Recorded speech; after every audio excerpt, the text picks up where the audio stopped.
There's a lot of tactics that can be used to sell. And as a digital marketer, myself, I've used some of them over the years. There are things like FOMO, fear of missing out, pretending that it's a limited time offer or pretending that the price is going to go up, and then not seeing that through.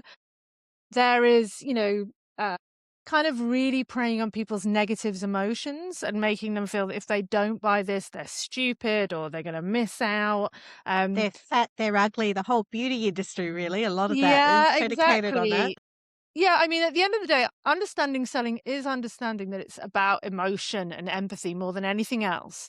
Um, when we come down to it, humans really only want a few things. They want to be loved, they want to feel safe, they want to feel part of society, unless they're sociopaths, and they want to. Unless they're sociopaths.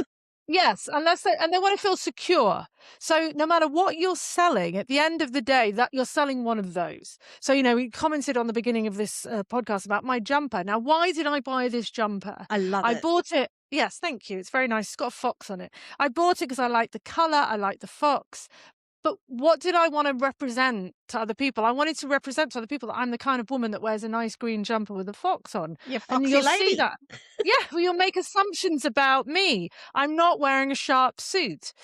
So this jumper doesn't just represent a woolen item with arms. It represents my id, my personality, what I'm trying to put out there, my confidence. It's much more complex than we think.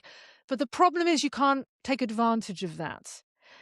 Because, if we understand what people's trigger points are or what the deepest desires are, we can manipulate those, and someone could say, well, this fox jumper is limited and there's only going to be 2 ever made.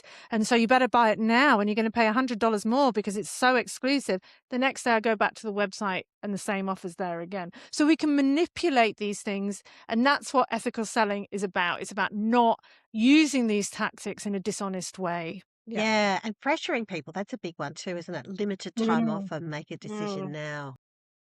Yeah, exactly. And what you're doing is you're trying to narrow the window of objection, so that people don't have time to ask questions, and really they ask questions after they bought it, and that's when you're going to get people being really unhappy and leaving negative reviews. There is nothing more powerful than a negative review, right? Other people read those reviews and they're more likely to believe a stranger than they are to believe a friend. So if I go to a restaurant and see a negative review, it depends how the owner has responded, but I'm going to possibly believe that, and people are more likely to leave negative reviews than they are to leave positive ones. So it's harder to get a positive review than it is to get a negative one.